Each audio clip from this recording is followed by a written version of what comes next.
Hello, and welcome to the Metta Hour podcast with Sharon Salzberg. I'm Lily Cushman. I produce this podcast, and we're here today with episode 268, another in our ongoing anxiety series. And today, Sharon is speaking with return guest Emma Seppälä. Emma is a best-selling author, lecturer, and international keynote speaker. She teaches executives at the Yale School of Management and is a faculty director of the Yale School of Management Women's Leadership Program. She's also the science director of Stanford University's Center for Compassion and Altruism Research and Education. She's a psychologist and research scientist by training. Her expertise is in the science of happiness, emotional intelligence, and social connection. She's also the author of several books. Her latest came out last year in 2024, Sovereign: Reclaim Your Freedom, Energy, and Power in a Time of Distraction, Uncertainty, and Chaos. So it was a delight to have Emma back on the pod, and today focusing on this topic of anxiety. Emma starts things off talking about a specific study that she was part of that was working with university students' mental health and how different breathing practices, as well as emotional intelligence and meditation, can be a support system. She and Sharon talk about the role of self-compassion in our well-being, and in particular when we're working with challenging emotions. And a big topic in this conversation is sovereignty, and of how we can combine our awareness, courage, and energy in order to work with challenging emotions versus suppressing them as we've been kind of conditioned to do culturally. Emma shares her experience working with an eating disorder when she was in college, and in general, some different techniques for working with difficult emotions, how we can apply different regulation techniques, and in particular, breathing techniques for regulation. Of course, there is some mention of loving kindness, and some of the initial research that was done on loving kindness was done by Emma back in the day. Emma also shares about some of the different benefits of meditation that she's found through her research. And lastly, she and Sharon discuss the topic of intuition and how intuition can be a support when we're working with our anxiety, and how we can hone our intuition in that way. And Emma closes out the conversation with a guided breathing practice. So let's dive in. Here is Sharon Salzberg and Emma Seppälä.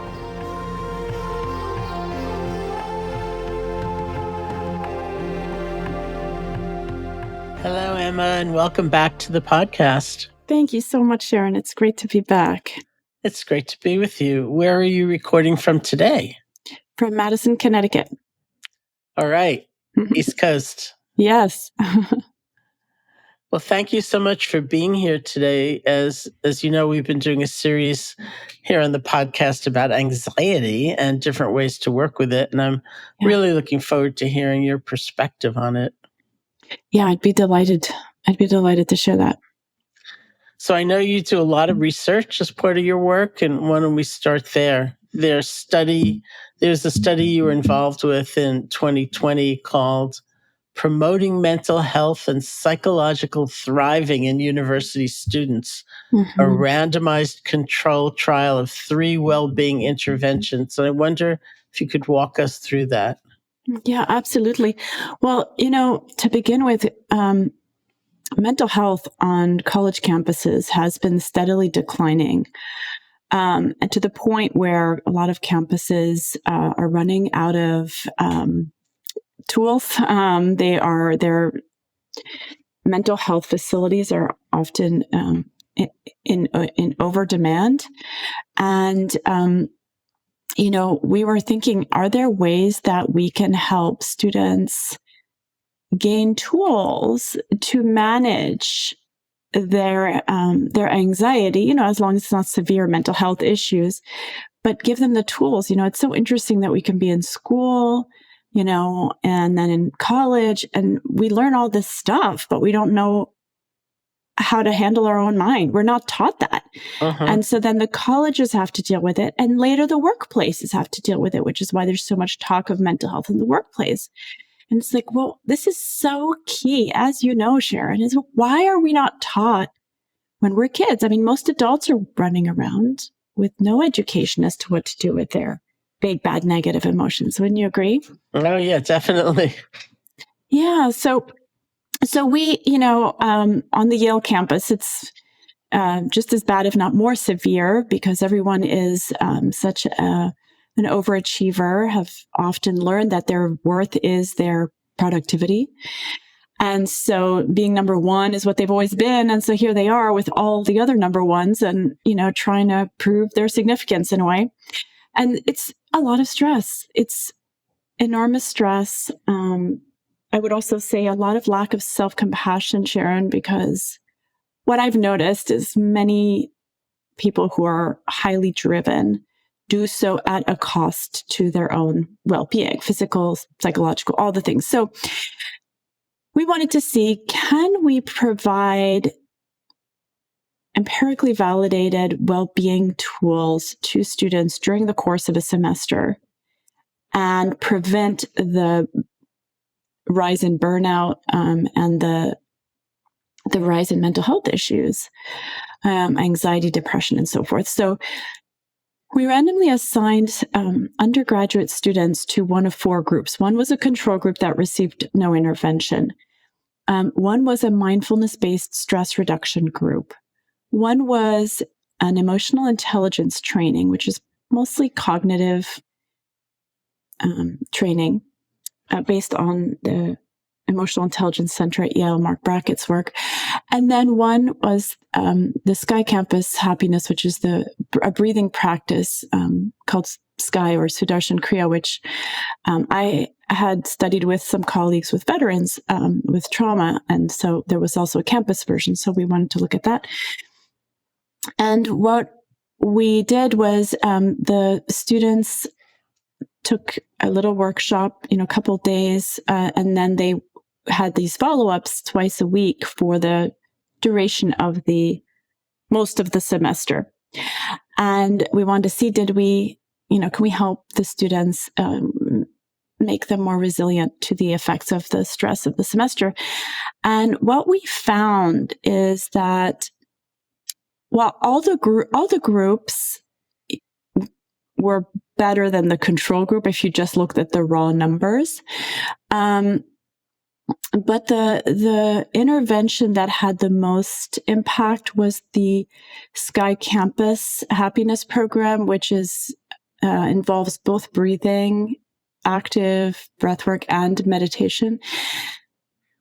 Yeah.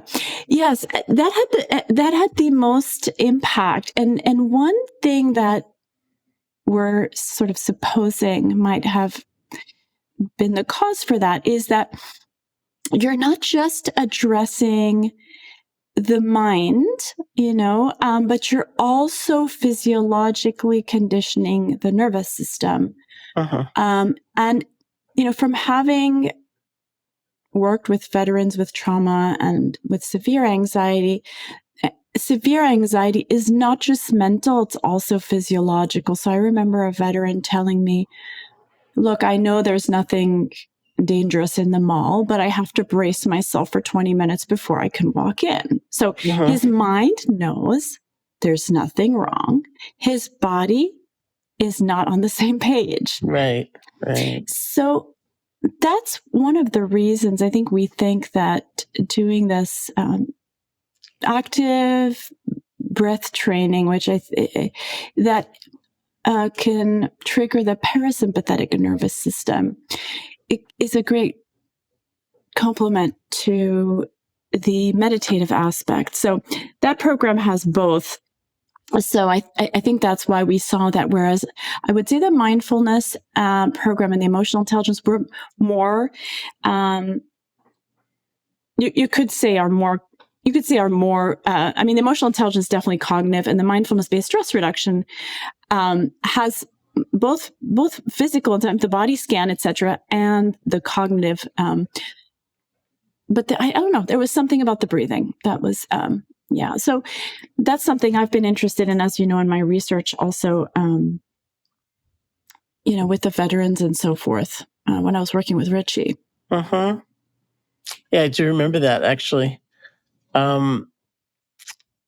It's so interesting because, if I were teaching mindfulness, for example, whether mindfulness of the breathing or body scan or whatever, there's a kind of core and often unspoken element of self-compassion. Yes. That seems really important because nobody's mind doesn't wander or, Yes. go to difficult places, at least from time to time. So I wonder if we can talk something about self-compassion and your Yes. research into that and how that figures into our well-being and mental health. Oh, yes, absolutely. In fact, just this week, I'm teaching a women's leadership program, which is what I do at Yale. I teach executives. And in particular, I am the faculty director for this women's leadership program that meets 4 times a year. And, it's just wild to me, Sharon, all these high-level executives that come in, they're so brilliant. They're so advanced in their career. And when I ask, how many of you are self-critical? 9 out of 10 raise their hand. I mean, I'm lucky if one person in the room does not raise their hand. Wow. But what's fascinating to me is that one person or 2 people who don't raise their hand inevitably show up as the most powerful people in the room. I mean, really, they show up as leaders, as powerful leaders. And it's not because they have a higher status. It's because they have their own back. And that's one of the core points I try to get through when I teach the women's leadership programs and other executive programs, because this is not limited to women, as you so well know, is this point that self-criticism is not helping you. There's the idea that, self-criticism leads to self-improvement. No, look at the data. Self-awareness, sure. Self-criticism is so destructive. And in fact, it's why I wrote my latest book, Sovereign. I mean, I open with that point because I always just feel like if we became aware of the social conditioning or programming or whatever you want to call it, of the self-criticism, self-loathing, because that's, if you look at it from a psychological perspective, self-criticism is self-loathing. And, if you tell people, oh, you have self-loathing, they'll be like, no, I don't have self-loathing. Well, are you self-critical? Oh, sure. Well, that's self-loathing. So, and people are, like this morning, I'm teaching this point, and it's like a novel point for people. They haven't considered it. And I just always say, I'm inviting you to question how useful this program is to you. I'm inviting you to question that. So we do this exercise called the Reflective Best Self exercise, a very powerful exercise, where instead of doing your own self-assessment about your strengths, like the Strengths Finder assessments, you do an assessment called Reflective Best Self, where you actually are asking people who work with you or from your family or your community or your past, and they share moments where you've shown up as your best self. So they're sharing your highest qualities with you in these short snippets. And the participants get to read that all at once, right before the class or the day before. And most of them report crying because it's like you're reading your own eulogy, And one of the reasons why I think it's so moving for people is because they walk around the planet highly self-critical, thinking the worst of themselves.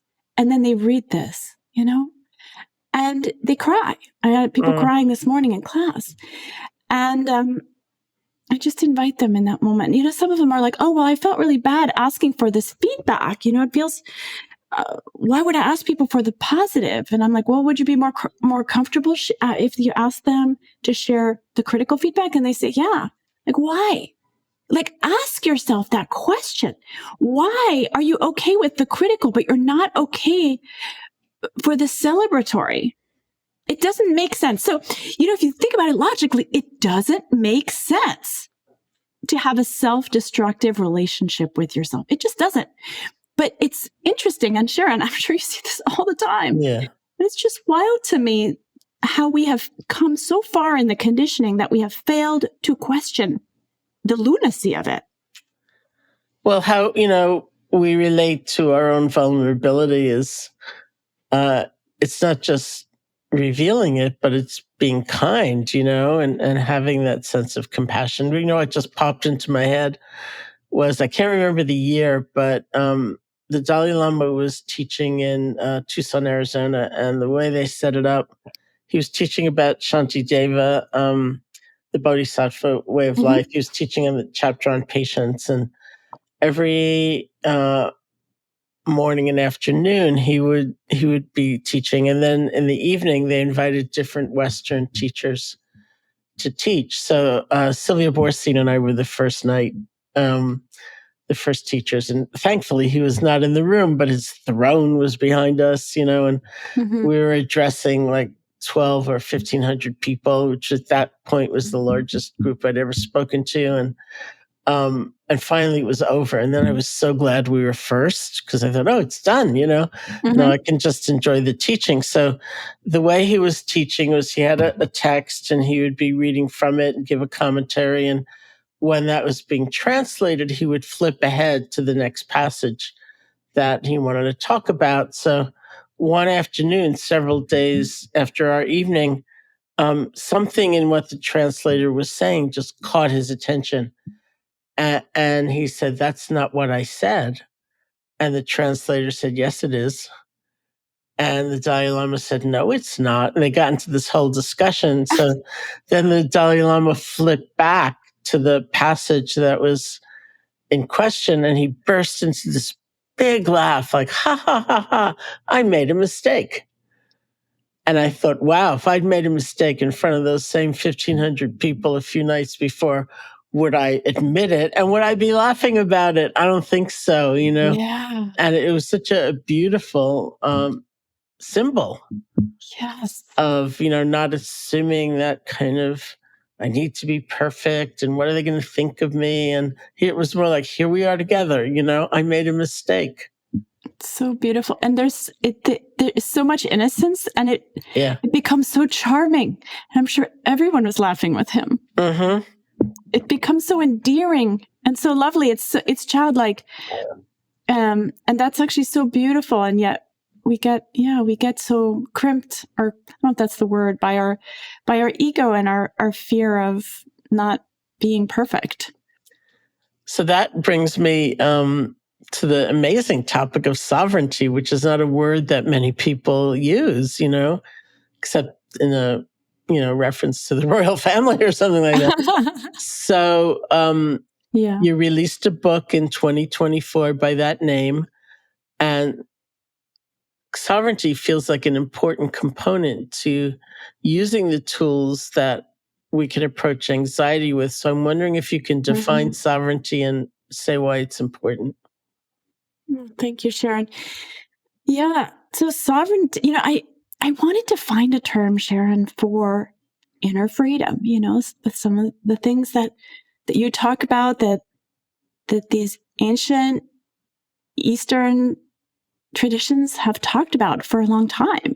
There is no such term in psychology. There just isn't. And so I wanted a term that is standalone and that defines that. And sovereignty is, like you said, so regal, but it's our birthright. It's our birthright. And so, one example, like the one I just talked about, this idea of if we're running the self-criticism program in our mind, we are in a bound state. We're bound to a state of suffering. We're bound to a state of constriction. We are standing in our own way and hurting our own selves in the process and passing that programming on to our children and whoever else, you know? And sovereignty is a combination of awareness plus courage. Because once you can have the awareness, but it still takes courage, right? To say, be on stage and tell everyone, I made a mistake, you know? Yeah.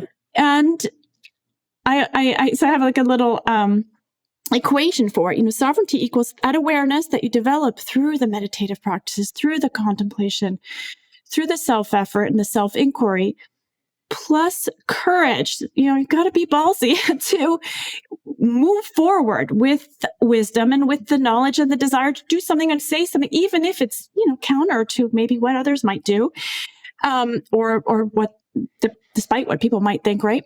And then the third part of the equation is a full tank, because, and what I mean by that is, you know, it's hard for anyone to do anything if we're completely burned out, right? And I think we are living in a time and a society that is quite draining on our systems. And so, you know, it's one of the things I talk about in the book too, is, you know, how are we managing our energy? Where are we draining it out? You know, what are some ways in which we're standing in the way of that? So sovereignty really is that component of awareness plus courage. And so, for example, self-criticism is one example of like the bound state. And then in terms of anxiety and emotion, you know, the way I talk about sovereignty is that, like I was saying earlier, most people have never learned how to handle their emotions, right? And that's why you see people that are in these big, lofty positions and they don't know how to handle their own mind, their own self. And one of the most commonly used practices that society teaches us of what to do with our negative emotions is to suppress them, right? I mean, that's what everybody's up to most of the time, right? Most people. And what the data shows is that suppressing our emotions makes them stronger. You take anger and you suppress it, your heart rate goes up even more, your blood pressure goes up even more. And of course, at one point you're going to, you know, explode in inappropriate ways or implode, you know, in hurtful ways to yourself. And so, you know, the bound state is the suppression, which often gets followed by some kind of addictive component. Now, I'll share a personal example if you like, Sharon. It's when I was in college, actually, when I was an undergraduate, I had an eating disorder. And so I didn't know what to do with my negative emotions. So every time I felt a negative emotion, I would binge. And this is something I would do. And I was 17, 18. I didn't know how to control it. I didn't know what was happening to me, but all I knew is that I would do that. And then I would cry. So I would feel bad. I would feel low. So then I would eat whatever, too much of it. And then I would cry. That was just the cycle. So I was in that for a year or so. And then one day I decided to go to a meditation. This is my first time meditating ever. And the reason I went, not that meditation was cool back then, it was considered really weird. I mean, it really was considered weird. Oh, I don't know if you remember a time when it was considered weird, but of course I remember a time when it was considered weird. I'm old enough. You know? Yeah, it was. So anyways, but the thing is, I had a crush on this guy and he was going to the meditation. So I was like, I'm going to go because he's going and maybe I can meet him. Plus I was super shy. So I thought it's great. We can go to like an event where I don't have to talk, right? So here I am. And it's this Korean Zen, super strict in Battelle Chapel at Yale, where I believe you've spoken, Sharon. And it is super strict. So like you get there, you sit on the cushions, you stare at the floor, you can't move. There's no instruction. It's just like, that's it, right? I was just studying the patterns on the carpet for an hour and I was thinking, this is horrible and I'm never doing this again in my life. And I was in pain and I could not get out of there fast enough. It was a full 60 minutes, right? So my very first meditation experience. So after that, I left that session and I remember feeling like leaves that had settled to the ground. Like it just felt calmer. Like I just felt my mind, but I was like, I'm never doing that again. And I was like, I don't care if I meet that guy or not. Right. I was like, I'm so done with this. It's not like, a 19-year-old's idea of like a great time, I guess. So then I went back to my room, and the next day I was feeling down or depressed again, like was very common at the time. And I walked into my dorm room and I saw this old, disgusting pizza that looked gross. And I thought, oh, great, I can binge like I always did. But all of a sudden, this light bulb went off in my head. And the light bulb said, hey, you always cry after you binge. Why don't you cry first?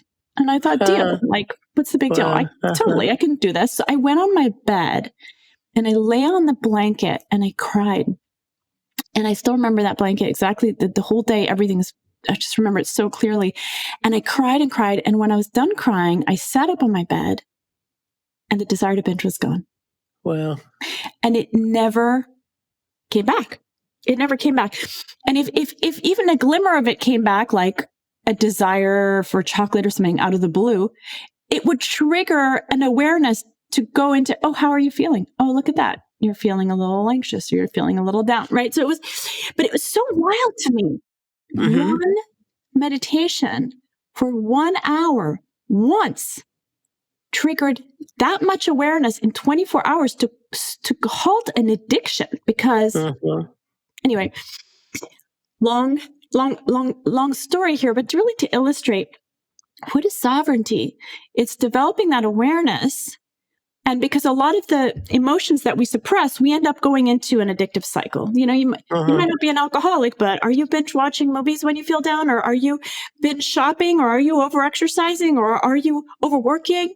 Or are you, God knows, scrolling through your phone or YouTube? I mean, the world is our oyster in terms of different ways we can, get addicted to stuff to not handle our emotions. So that was a really long explanation, Sharon, but that is the bound state. That is the bound state when we're hooked and we don't want to feel. Because I think, and especially in the US, there's a sense of, I don't want to feel bad ever. Whereas in other cultures, like, in German culture and Indian culture and Chinese culture, there's an understanding that suffering is part of life, right? But in the US, there's definitely a sense of, okay, if I'm not feeling great all the time, there's something wrong. Anyway. And there's something wrong with you if you're not feeling great all the time, too. So we're also very divided from one another. So here's a quotation from your book. We say, although suppression is the number one most popular technique people use to handle difficult emotions, it is also the absolute worst and most unsuccessful one. Research shows it makes you feel worse, damages your health, and ironically, ruins the very relationships you're trying to maintain. Suppression leads to a host of unfortunate outcomes, including having fewer, closer friends, more negative emotions, less social support, lower satisfaction with life, poorer memory, and elevated blood pressure. Doesn't sound good. I know, right? It just makes me feel so sad sometimes because no matter what audience I talk to, when I ask them, what's the main message you've received with what to do with your negative emotions? It's suppression. We're simply not taught. We're simply not taught. And so, the practices that you teach, the awareness as we build that, we gain sovereignty. We become aware, okay, what am I experiencing? Okay, do I want to suppress it now with food, with alcohol, with this, with that, with weed, with God knows what? Or I'm just gonna go through it. It's just like giving birth. I give this metaphor too in the book. It's the first time I gave birth was, with a midwife and with no medication.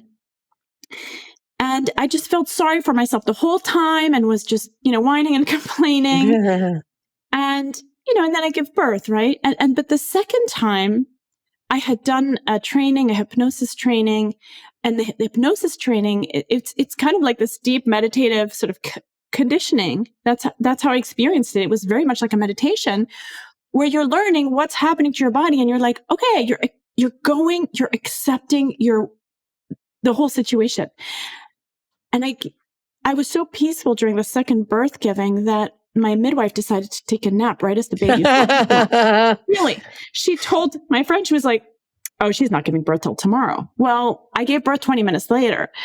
But I really think about that, like our emotions. If we're able to just be with them, we can deliver them as opposed to holding on to them. Because what suppression does is it keeps the emotion with you. Only you're more beat up because of whatever drug of choice you're trying to use to not feel it. So especially, I would think something like anxiety, which is such a high energy state, where that energy itself can feel really difficult to bear. Our conditioned tendency would, first of all, to be ashamed of what we're feeling, and second of all, to try to discharge the energy in some way anyway, to not have to feel it. And so being able to be with it in all its agitation and so on would be really a very empowered way of relating. Yes, and very hard. So, I mean, very hard. You know, working with veterans really opened my eyes to this because, you know, we wanted to do, that's why we wanted to do a mindfulness intervention. But our colleagues at the VA were saying, you know, so many veterans are dropping out of this. And, you know, we realized when you have high anxiety, sometimes sitting with it feels almost impossible. And I know I had that because I was in New York during 9/11. Were you in New York too, Sharon? I was in Barre, Mass. I had a class that night in New York City, and I was actually packing that morning to come back into the city when my phone rang, and you know, and the whole, you know, unfolding of what had happened became clear. But I was staying in New York a lot in that period. Yeah, it was such a wild time. And I know I had so much anxiety after that, and I would just try and sit, and I'd have John Kabat-Zinn's recordings, and I was trying, and I remember also the anxiety was so high, I could not sit still. And I think that's where, you know, that's where breathing can really help with the sovereignty, because you're tapping into your nervous, so not just being aware of your breathing, but changing your breathing, lengthening your exhales, making them longer than your inhales, really, or learning a breathing practice like the sky breath meditation that we researched. I mean, we have to, in those moments, it's hard sometimes to just be aware of. And there's also, I think, whatever tools we can use to down-regulate the nervous system, especially I'm talking about high anxiety, is important. And I think psychology has not talked about that enough. I was in one of the biggest, sort of most prominent emotion regulation labs in the US, you know, at Stanford, James Gross's lab, and he's amazing. I adore him. And we studied reappraisal as a method of regulation, which is basically thinking about the situation from a different perspective. And the data shows, yes, that works a lot better than suppression. However, and you know, the way I think about it in terms of like Buddhist terms and, you know, terms of the wisdom traditions is applying wisdom, right? Like, okay, this is not the end of the world. I didn't get the job, but I'm still alive. I'm breathing. I've got food. I got, you know, applying wisdom and perspective. But there's certain situations when the emotion is too strong and your emotion centers, the amygdala and the other parts of the brain that get really activated during intense emotions are so highly activated that you actually have deactivation of the prefrontal cortex. So you may want to apply wisdom, but you cannot. It's just like trying to talk a child out of a tantrum.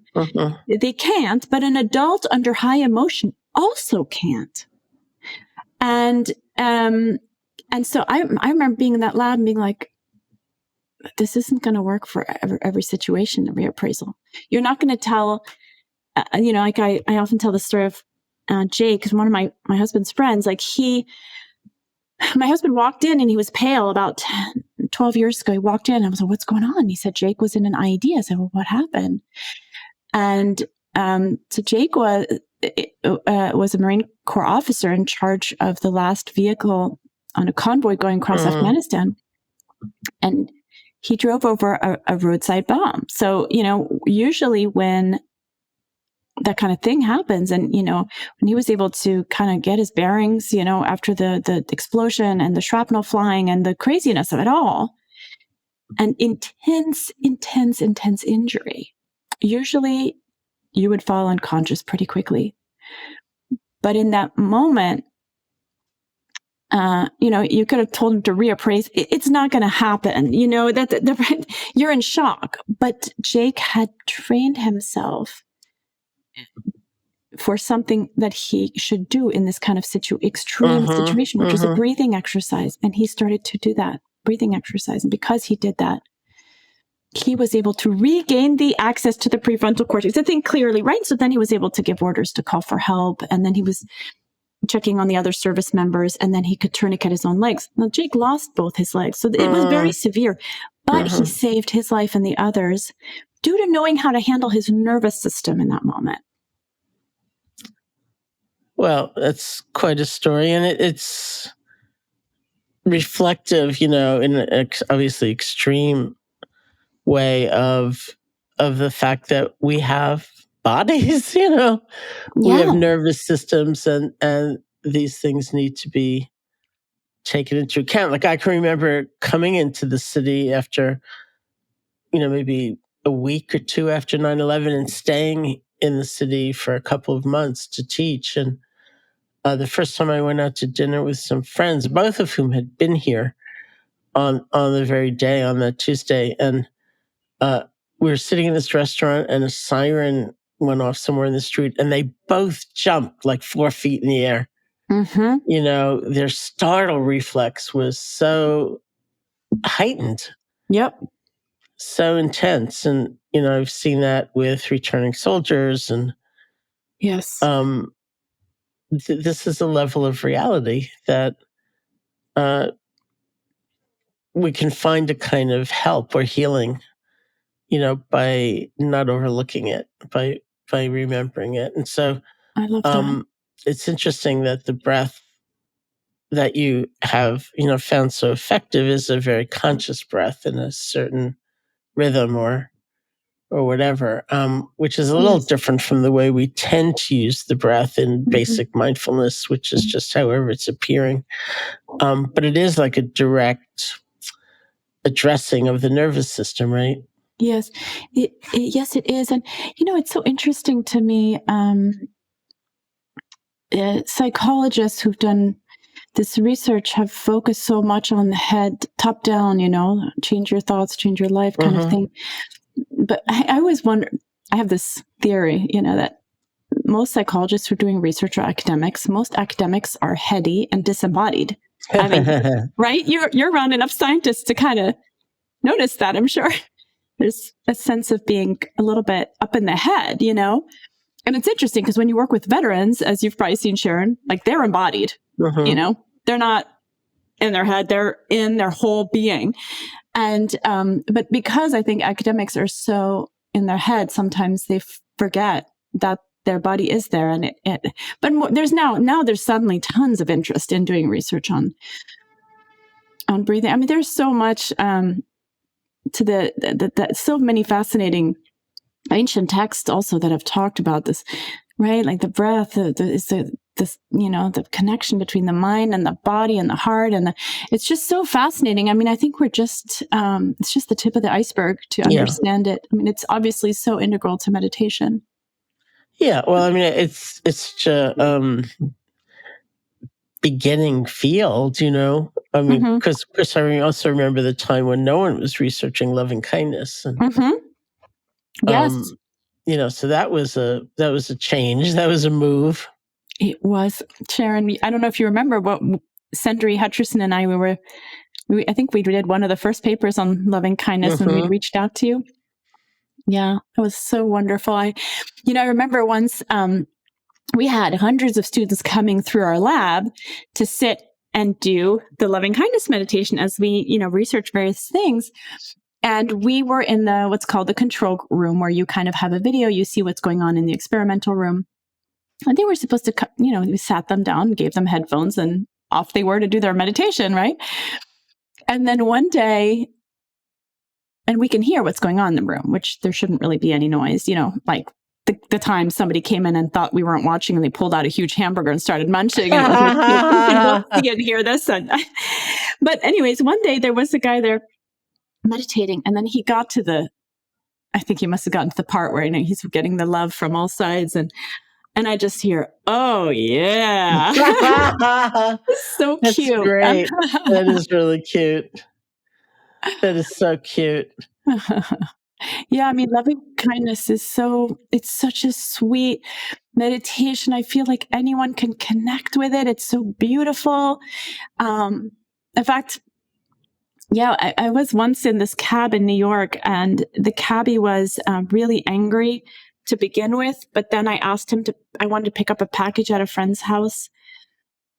And he said, no, it's rush hour. I don't want to pick up any packages. Like, I don't have time. And I said, well, she brought it down to the doorman. I'm literally just going to run in and grab it. And he's like really angry. And I was like, no, I promise it's down there. It's no big deal. I'm just going to run in and out. I have to get this package before I go to the airport.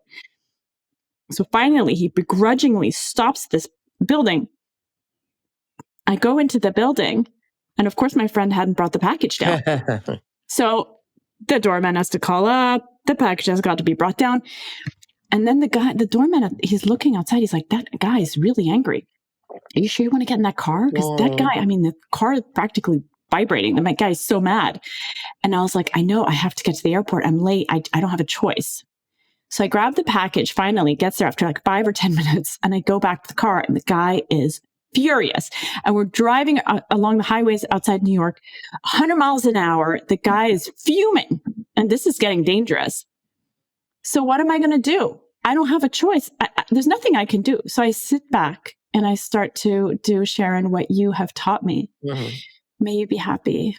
May you be at ease. May you be well. All the things. By the end of that car ride, he was showing me pictures of his kids. Wow. It is so powerful. It is so beautiful. It's, thank you for bringing this practice out into the Western world. I think, boy, if everyone practiced this every day, we would have a very different looking planet. Yeah, well, thank you. We certainly would.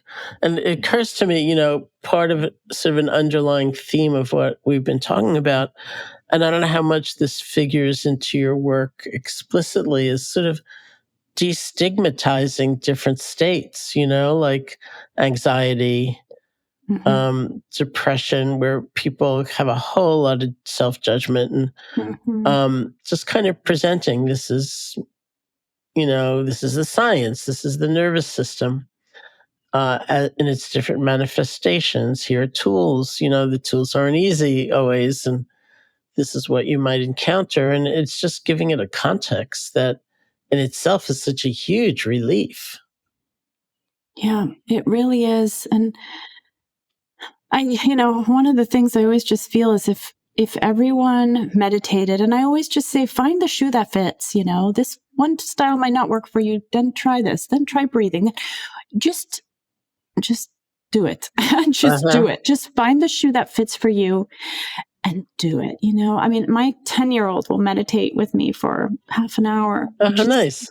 It's amazing. But he, he'll sit, my 7-year-old won't sit, but it's the most valuable, precious tool, because it not only you gain awareness, but you also gain the ability to regulate your emotions. You also soothe your nervous system. Mm-hmm. You also strengthen your cognitive function.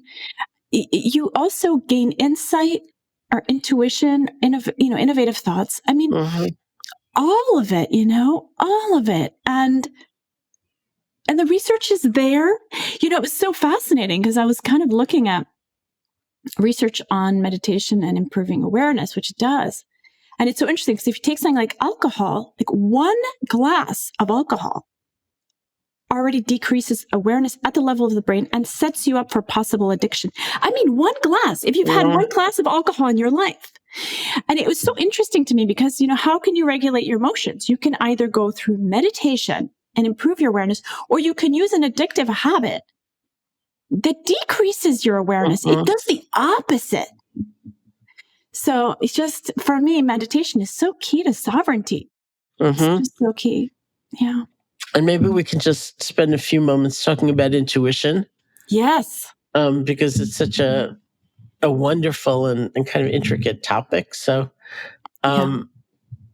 maybe you can just tell us how you think intuition could serve us when working with our anxiety and stress. This is so, you know, so interesting because I think a lot of people think of intuition as this sort of like woo thing. But first of all, we all use it. But second of all, there's science to back it up. I mean, my friend Kushal was going to his work in the second Twin Tower on 9/11. And he walks into the building and the doorman says, or the guard says, everybody stay in the building. And Kushal's intuition said, run. And he ran and he saved his life by a hair.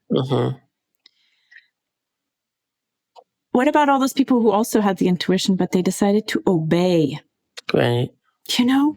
So anyway, intuition is so fascinating. And, you know, the way that there's so many ways of thinking about it, but one way is that it's a cognitive function that is like an instinct that was designed to save our life, like it did for Kushal, where you could think of it in several ways. One is an instinct.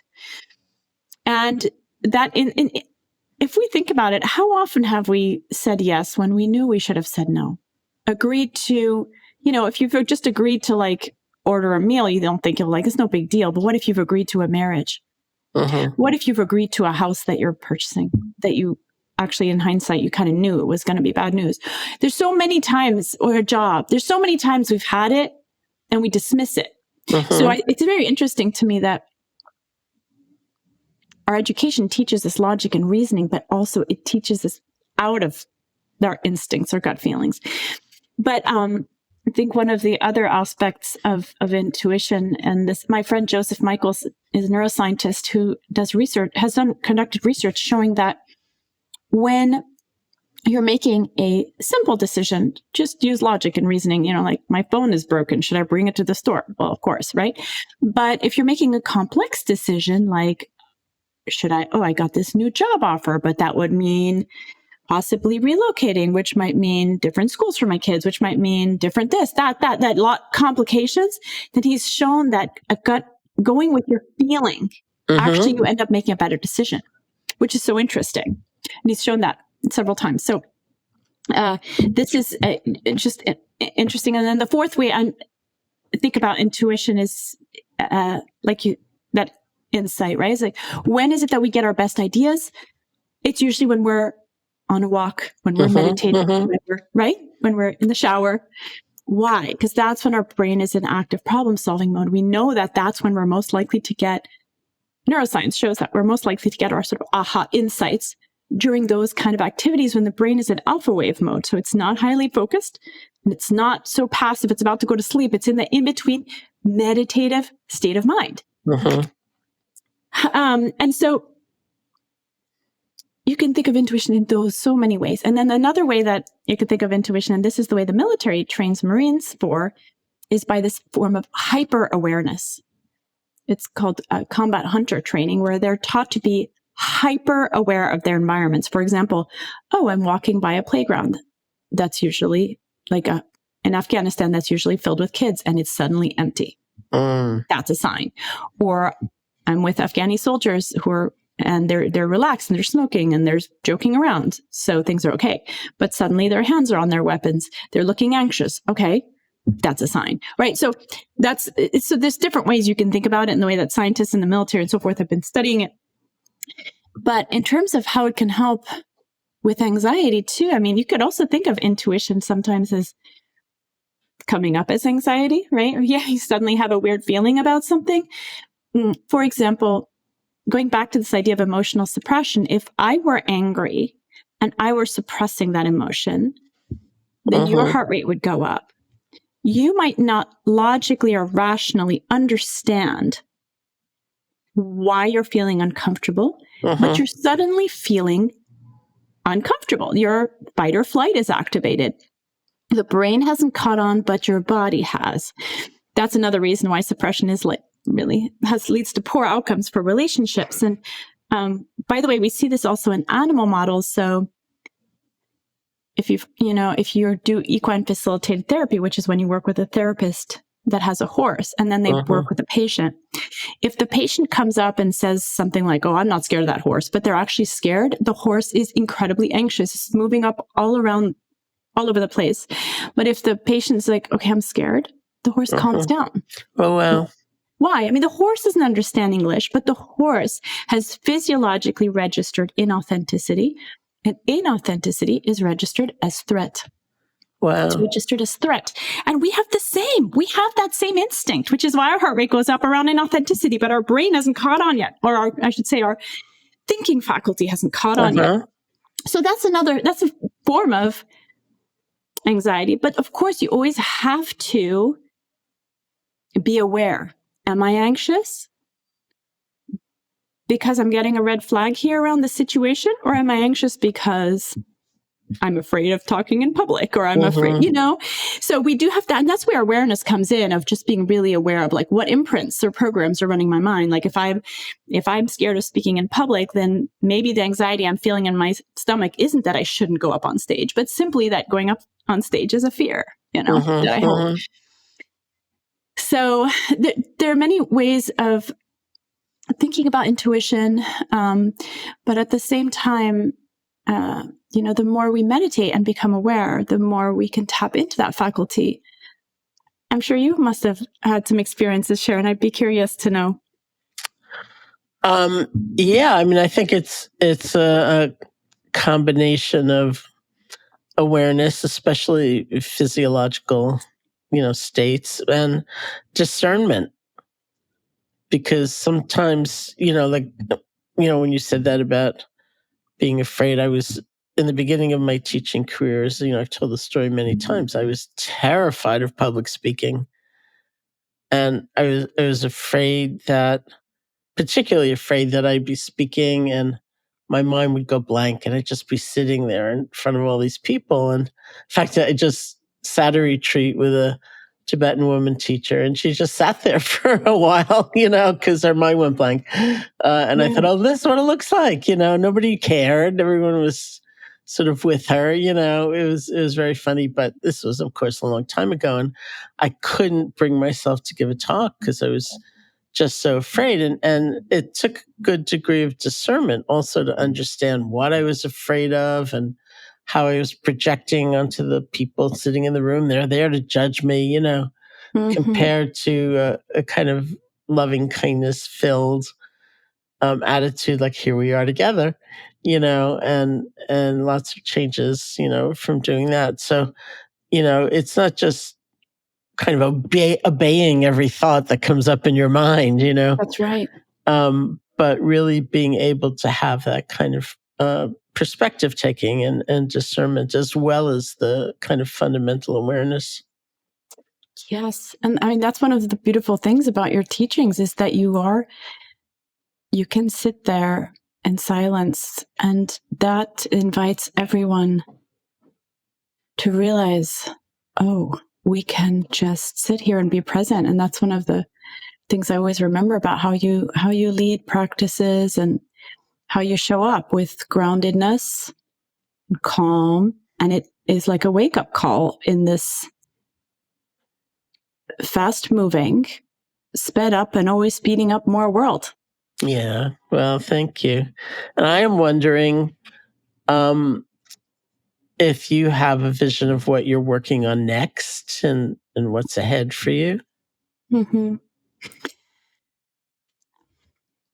Sharon, I always kind of wait for things to land. Yeah. I mean, for me, Sovereign landed. I mean, it beckoned me. It asked me, do you want to write me? I mean, I knew what was going in every chapter from the beginning. I knew the whole book. It really felt like an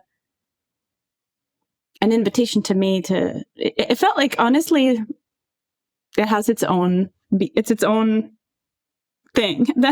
And I was the vehicle for it, because I think in these times we all need more sovereignty. And so I like to live my life as being available. I'm available. And I live by that St. Francis of Assisi prayer, just make me an instrument of thy peace. Like whatever I can do to uplift. And these days, the mantra I'm living by is uplift self, uplift others. Like just keeping it simple. Like whether I'm putting something on Instagram or I'm talking to a person at the cash register, that's what I think our world needs right now is, everybody needs everybody needs some benevolence. Everybody needs a little upliftment. And so I am available for what's next. It's wonderful. Yeah. And I'm hoping that before we finish altogether, if you can lead us in a practice of some kind. Sure. Yeah, well, let's do that. We'll do a little breathing exercise that we can take with us and use any time, and maybe a little meditation. So when we inhale, our heart rate increases, and when we exhale, it slows down. So we're just going to lengthen our exhales and see how that makes us feel. So before we do that, let's just notice the state of our world. So first tapping into the body and just noticing how the body feels on a spectrum of fatigue or energy. Where do you fall at this moment? So just noticing. It's a spectrum of energy with fatigued on the one side and highly energized on the other. And also scanning the body for any areas of tension.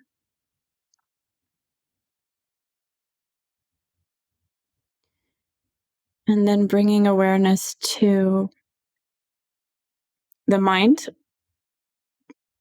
If each thought were a vehicle, what is the level of traffic right now? Is it a highway, a country road, or somewhere in between? And then also noticing any feelings or emotions that are there. On a spectrum of pleasantness, so unpleasant on the one side, pleasant on the other, just noticing where those fall. And also how intense that emotion is.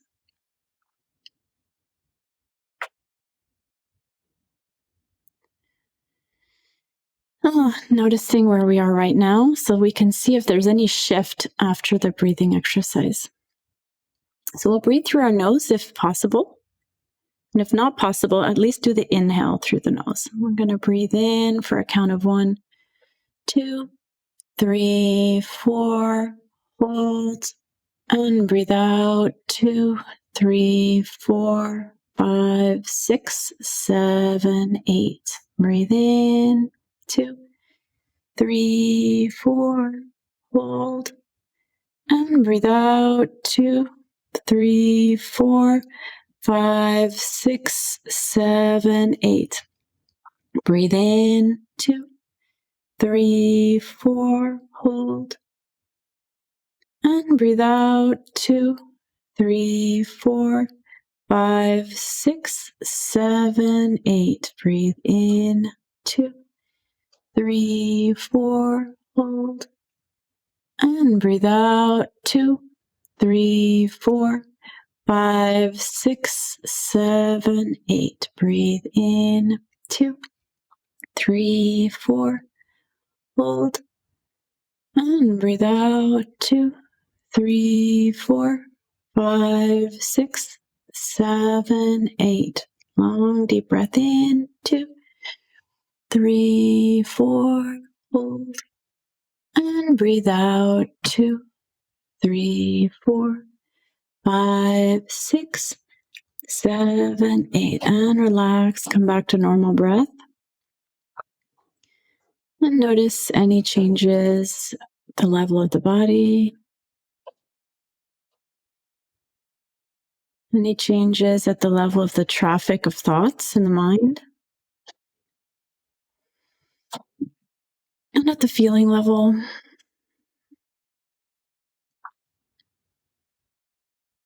normal breaths.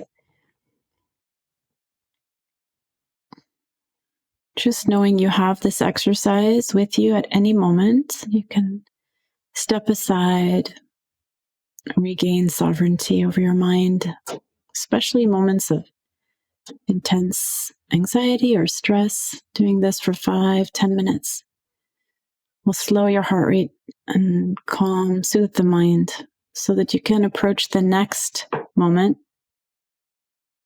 with greater inner freedom, with more poise and greater insight. And when you're ready, you can open your eyes. Well, thank you so much for the beautiful practice. Thank you so much for being here today. And it's just so nice to spend some time together. Yeah, Sharon, thank you. It's really always a privilege to talk to you. I'm grateful that I could join you today. Well, thank you.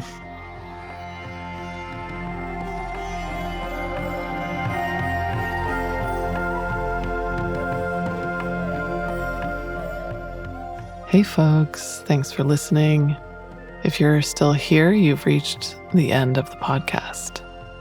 So if you'd like to learn more about Emma's work or get a copy of her most recent book, Sovereign, you can visit her website at emmaseppala.com. EMMASEPPALA.com. And for all things Sharon, including a multitude of online courses, different guided meditations, and of course, the rest of this anxiety podcast series, you can visit SharonSalzberg.com. This has been the Metta Hour podcast, brought to you by the Be Here Now Network.